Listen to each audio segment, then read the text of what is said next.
donde para poder entender la patología benigna de la región anal es necesario tener conocimiento sobre anatomía.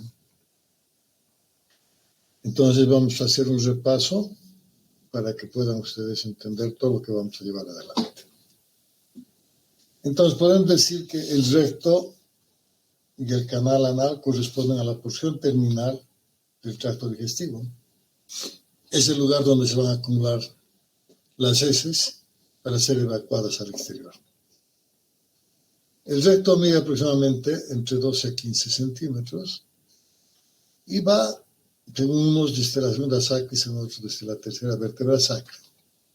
Se divide en tres porciones, como pueden ver, un recto superior, un recto medio y un recto inferior, donde el límite anatómico del tracto digestivo está dado por la línea dentada o línea pectínea, ¿no? Pero si nosotros seccionamos a este nivel el tracto digestivo, ocasionaríamos una incontinencia, pues que estaríamos seccionando los esfínteres. Por tanto, existe un límite quirúrgico. Y ese límite quirúrgico está dado por el anillo anorrectal, que además correspondería a la parte superior del canal anal, ¿no? Y este anillo anorrectal está dado por los músculos elevadores del ano. Como pueden ver aquí, el recto y el ano, en sus capas, es igual que todo el tracto digestivo. Vamos a ver que la capa serosa ocupa el tercio superior del recto, la serosa parietal o peritoneal, y se forman los fondos de saco. Hacia la parte anterior casi cubre el tercio superior y hacia la parte posterior es menos.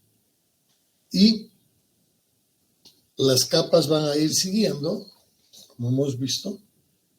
Después de la serosa viene la muscular. En el tercio medio y en el tercio inferior del canal anal no existe serosa peritoneal.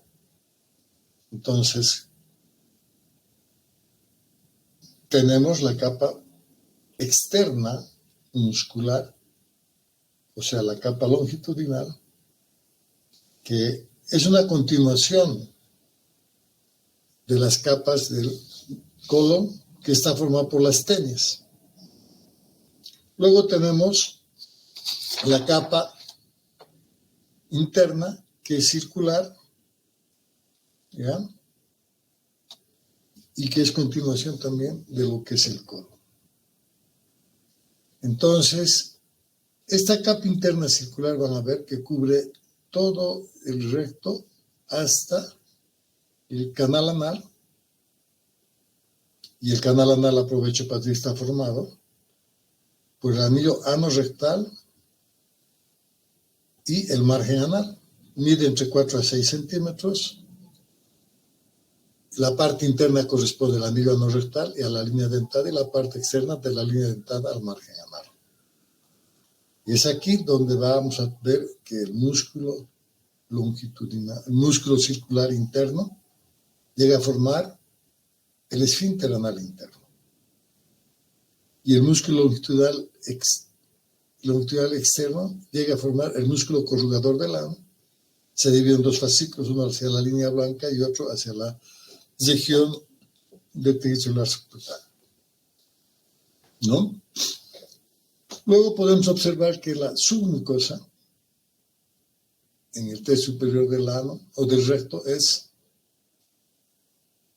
virtual, que a nivel del canal anal se torna real y aloja a los vasos hemorroidarios. Y a este nivel, además, la mucosa es recta. La mucosa del recto tiene en su tercio superior un epitelio cilíndrico, y en esta parte de la transición, donde están las criptas y los canales de Morgani, que forman la línea dentada, es tejido cuboideo, para después, por debajo de la línea dentada, ser un tejido escamoso estratificado.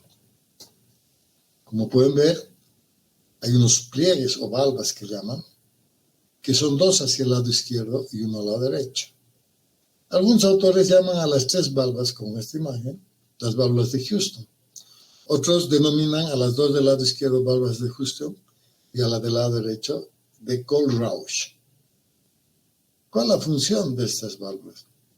Para algunos fisiólogos, en el momento de la evacuación, estas válvulas se juntan para evitar el reflujo de las heces hacia atrás. De las tres válvulas, la del lado izquierdo y superior es un poco inconstante. Sí son más constantes la de Kohlrausch, la del lado derecho, y la inferior del lado izquierdo. La del lado izquierdo superior es menos constante, ¿no? Entonces, por lo descrito hasta aquí podemos ver que vamos a tener tres tipos de epitelio que nos pueden dar origen a tres tipos de tumor. Aquí vemos lo que es el canal anal, que va del anillo ano rectal hacia el margen anal. Aquí está la línea dentada. La característica de esto es que esta línea dentada está formada por las columnas y las criptas de Morgani, que llegan a ser entre 6 a 8 criptas y columnas. Lo más importante es que en las criptas vamos a tener las glándulas anales, que aquí podemos observar. Estas glándulas anales secretan moco para lubricar en el acto de la defecación esas heces sólidas que salgan y no maltraten la mucosa de la región, ¿no?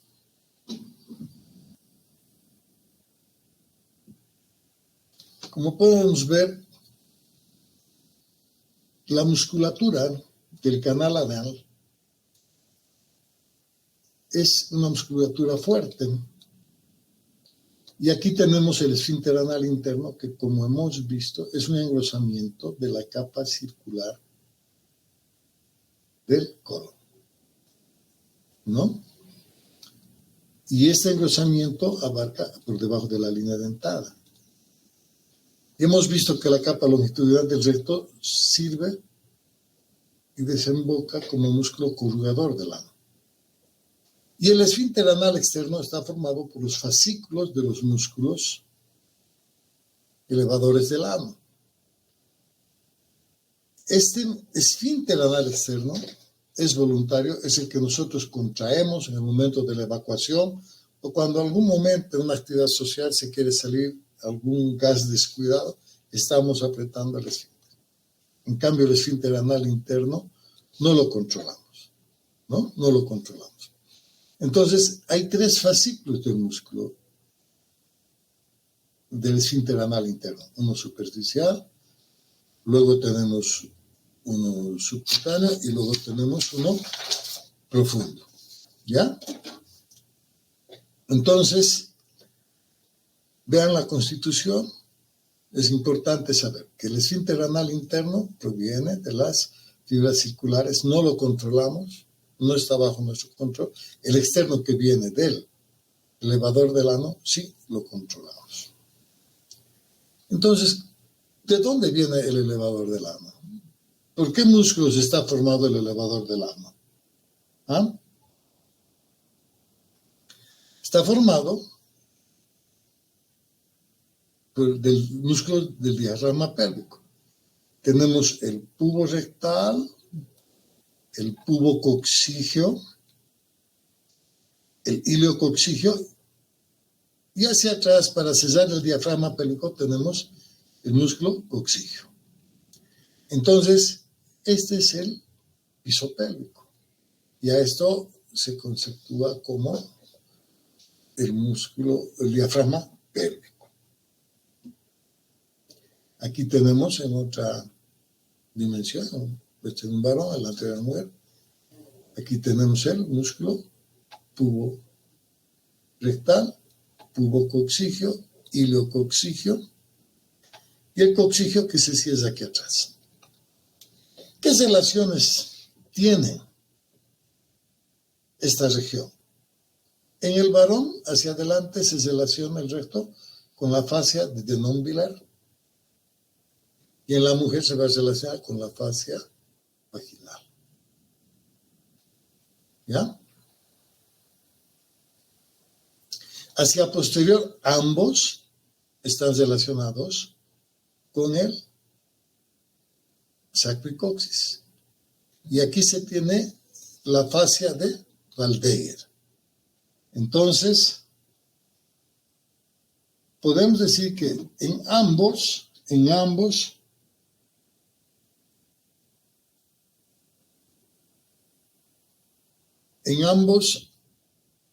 varón y en mujer, hacia posterior se tiene la fascia de Waldeyer. En el varón, hacia anterior, está la fascia de Denon-Villers, o fascia urogenital. Y en la mujer, la fascia vaginal. ¿Cómo está llegado al recto? El recto está llegado por la arteria rectal superior, que es de rama de la mesentérica inferior, que para mejor parecer sería rama de la sigmoidea inferior. Y esta arteria se divide en dos ramos, una derecha y una izquierda. A su vez, la rama derecha se va a dividir en anterior y posterior. Y se va a ir a anastomosar con la arteria rectal media, que es rama del ilíaco interno, a ambos lados. Y con la rectal inferior, que es rama de la pudenda, que a su vez es rama del ilíaco interno. Como pueden ver, el recto está bien irrigado. Y también tiene la arteria sacra media, que nace en la bifurcación de la aorta y que va a ir por el espacio o la zona de Waldeyer, recto sacro. Entonces el recto se encuentra muy bien irrigado.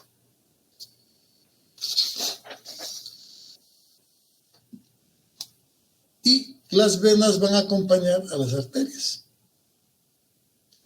Entonces, podríamos decir que a nivel del ano tendríamos tres paquetes hemorroidarios principales, que son uno lateral izquierdo, uno anterior derecho y otro posterior derecho. Si nosotros seguimos las manecillas del reloj, teniendo las 12 en la región del pubis y las 6 en la región del coxis, veríamos que a las 3, un paquete lateral izquierdo está a las 3 de la tarde y el anterior estaría a las 11 y el posterior a las 7. Estas hemorroides están fijas al esfínter anal interno a través del músculo de Treitz. ¿Cómo es el drenaje linfático? El tercio superior del recto va a acompañar a la arteria rectal superior y a la arteria mesentérica inferior. Son ganglios voluminosos, son los ganglios principales donde va a drenar a este nivel. Algunos autores llaman los ganglios de Gerota. El tercio medio va a drenar hacia la región del sacro. Algunos llaman ganglios de Queno. Y las del tercio inferior van a drenar a la región inguinal. ¿Cómo es la inervación? La inervación del recto y canal anal sigue el origen embriológico. Tiene como punto de división la línea pectínea. La porción endodérmica, o sea, por encima de la línea pectina, tiene una inervación autónoma vegetativa, es decir, no hay dolor al tacto, al corte, al calor. Sí va a haber dolor a la distensión. Por eso es que cuando uno tiene la ampolla rectal llena, desea ir con frecuencia. Por debajo de la línea dentada, la inervación es cerebroespinal en la porción ectodérmica. Es decir, es muy sensitiva. Es ricamente inervada. Eso ya nos está avisando cómo van a ser los síntomas en patologías por encima de la línea dentada y cómo van a ser la sintomatología por debajo de la línea dentada. Entonces, existe una inervación autónoma, extrínseca a nivel del colon y recto que está dado por el simpático y por el parasimpático. Y existe también una relación intrínseca que está dada por el plexo de Meissner, que se encuentra en la submucosa, y por el plexo de Auerbach, que se encuentra entre la capa muscular longitudinal y circular. Ya la destrucción de estos plexos ocasionaría algunas patologías que las han debido ver a llevar colon. Nos falta decir que este nivel rectoanal existe en unos espacios que son muy importantes. Existe un espacio submucoso por debajo de la mucosa. Existe un espacio perianal, superficial. Existe un espacio isquiorrectal.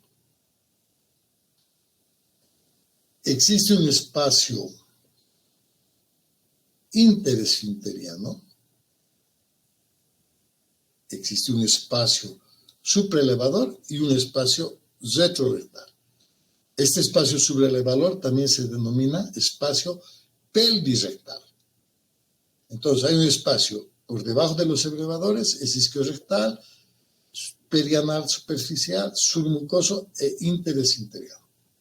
Y uno supraelevador, que es el espacio pelvirrectal. Es muy importante el conocimiento de esto para poder ver algunas patologías. ¿Cuál es la función principal del canal anal? La regulación de la defecación y mantener la consistencia de las heces.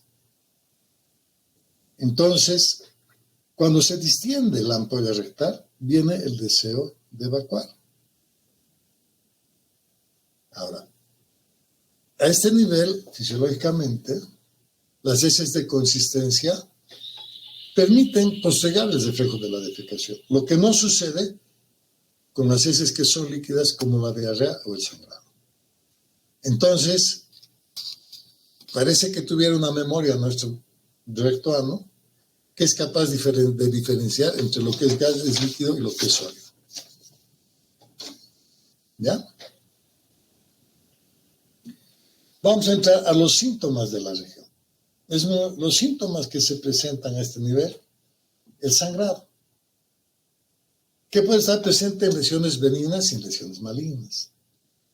Y el sangrado puede ser rojo rutilante, como llamamos rectorragia, si quieren, o también tenemos que diferenciar de lo que es la hematoquesia. La hematoquesia es la sangre mezclada con las heces. Y también tenemos que saber reconocer de la melena. La melena es esa sangre digerida, esa sangre oscura. Entonces estos síntomas los tenemos que tener en cuenta, que son importantes. El dolor. El dolor puede estar o no relacionado con la defecación. Y el dolor va a ser más intenso, ya hemos dicho, por debajo de la línea dentada. Por encima de la línea dentada, el dolor se debe a la distensión del recto. Por debajo de la línea dentada, a patologías que pueden existir, como ser abscesos, como ser fisuras, etc. Es importante también un síntoma como la secreción, que puede ser mucosa, que puede ser purulento, fecal, que puede presentarse en las patologías que vamos a ir viendo. Y lo otro que es importante como síntoma son las alteraciones del ritmo intestinal, como ser la diarrea, el estreñimiento. ¿Qué tenemos nosotros para el examen físico a realizar? El tacto rectal. Con el dedo índice, con guante bien lubricado, nos ayuda a reconocer las masas e induraciones o estenosis que se puedan encontrar a nivel del canal anal. Nos permite evaluar el anillo anorrectal y también nos permite en el varón palpar la próstata. Las posiciones para examinar al paciente. Tenemos la posición de Sims, la posición de plegaria maometana y la posición coloproctológica, que es una mesa especial. ¿Qué auxiliares tenemos nosotros? Este es un rectosinoidoscopio que nos permite examinar los 15 centímetros del canal anal Tenemos después un rectoscopio que tiene aproximadamente 15 centímetros, este tiene 10 centímetros, y el rectosimoidoscopio que tiene entre 25 y 30 centímetros. Y también podemos tener el colonoscopio, que es generalmente fibra óptica flexible y manejable. Entonces, ¿qué otros estudios podemos solicitar? De acuerdo a necesidad, podemos pedir radiografía simple de abdomen, radiografía con contraste de bario, o también se puede solicitar radiografía de doble contraste, bario y aire. También podemos pedir manometría, defecografía, electromiografía, podemos pedir ecografía endonal, tomografía, resonancia magnética. Y dentro de los exámenes de laboratorio de rutina, tendríamos el hemograma, la glicemia y la creatinina, y sobre todo lo más importante en ese es sangre oculta en heces y el examen coproparasitológico. Bien, hasta aquí un repaso sobre lo que es la anatomía. Ahora vamos a empezar con una de las patologías frecuentes, como es el absceso anorrectal. Y para esto, ¿cómo empezamos?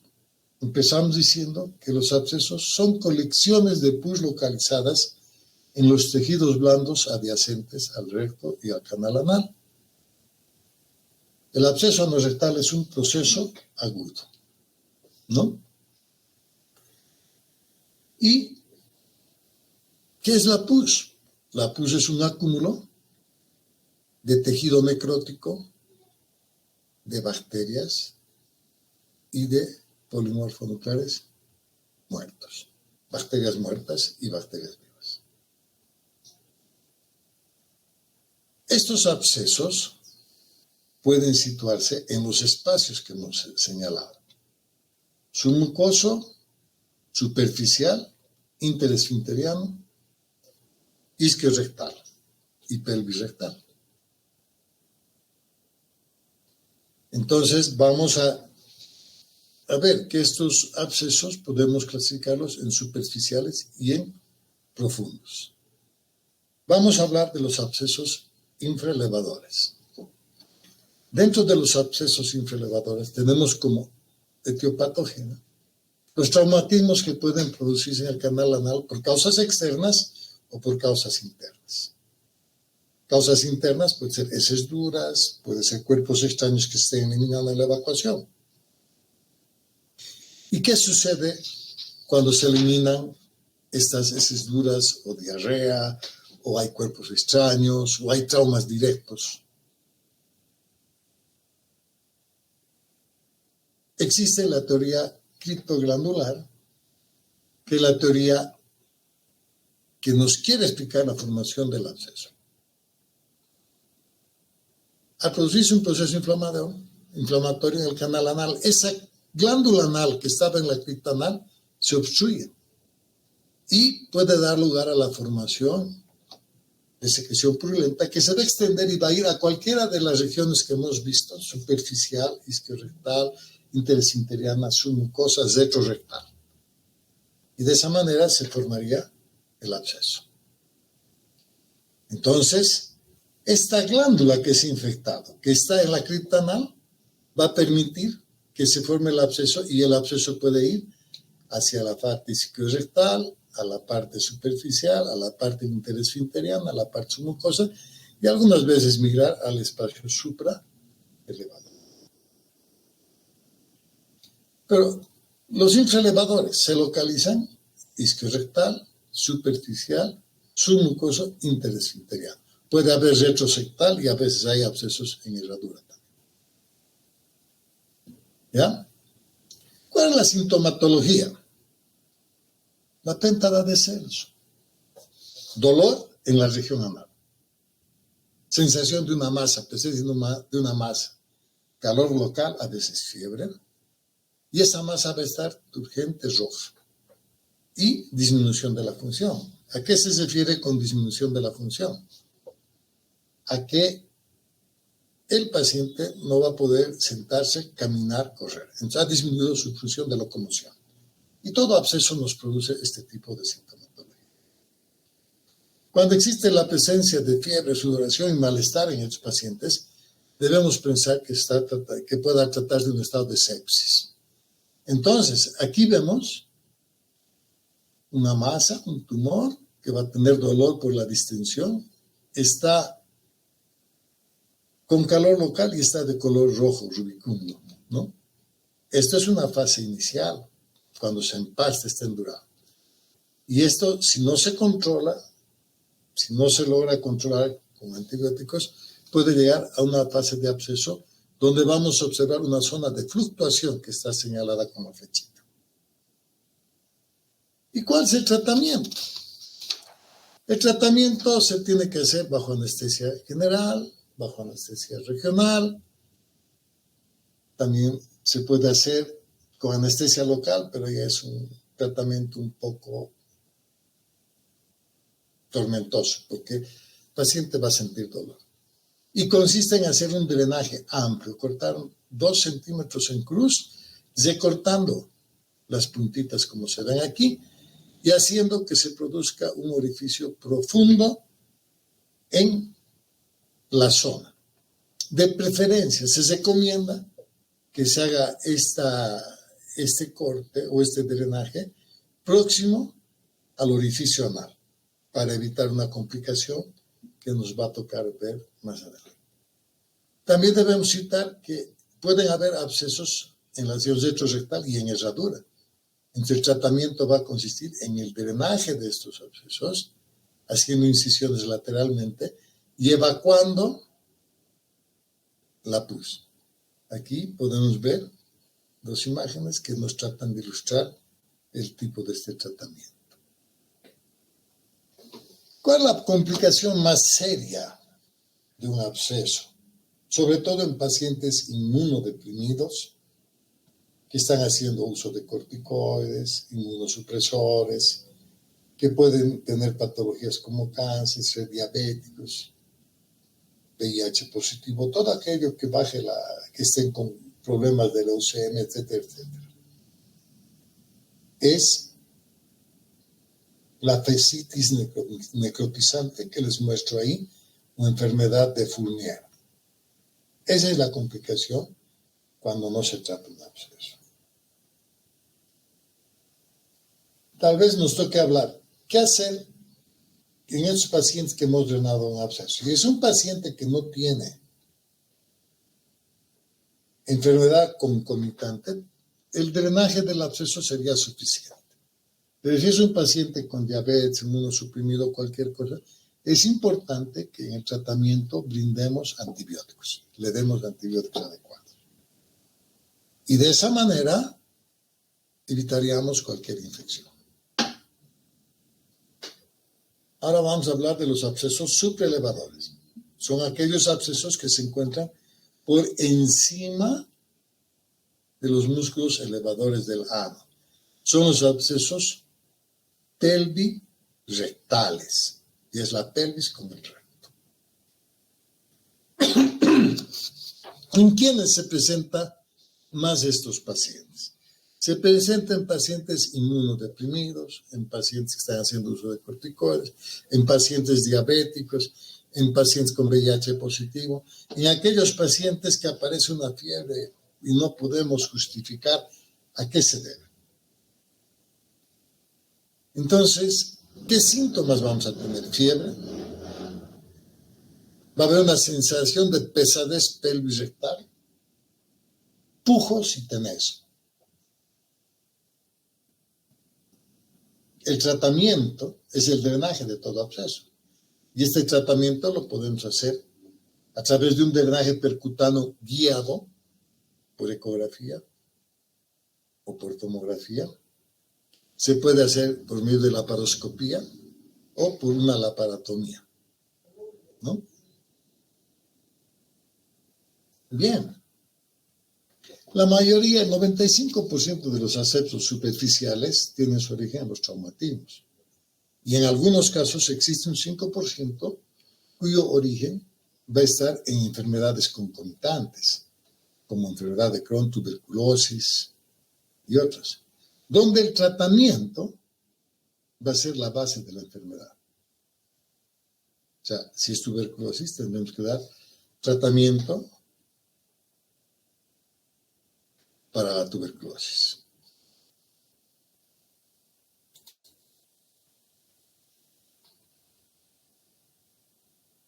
Hasta aquí avanzaríamos hoy día. Para mañana veríamos fístulas. Y paso a preguntarles a ustedes si tienen algunas dudas.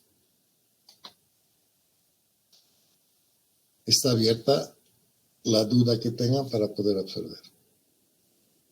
Doctor, perdón, una duda. ¿Absceso perianal es igual que absceso anorrectal? ¿O no? ¿O me estoy equivocando? Es lo mismo. El absceso anorrectal es perianal. Está alrededor del ano. Otro es el absceso pelvirrectal, ¿no es cierto? Que está por encima o supraelevador.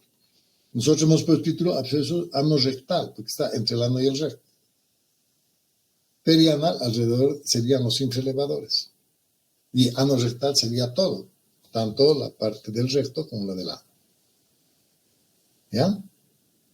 Está bien, doctor. Muchas gracias. ¿Alguien más quiere preguntar?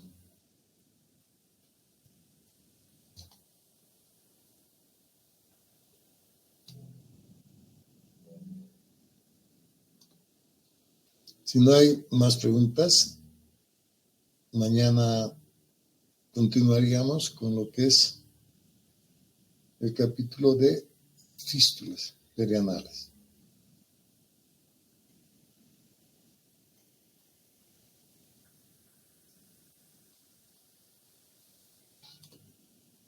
¿Sí? ¿Hay alguna duda más?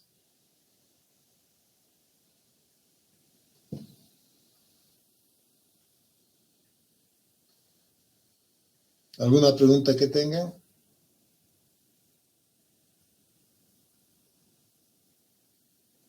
No hay más, ¿no ven? Entonces nos vemos mañana. ¿Está bien? Hasta luego, doctor. Hasta mañana. Luego.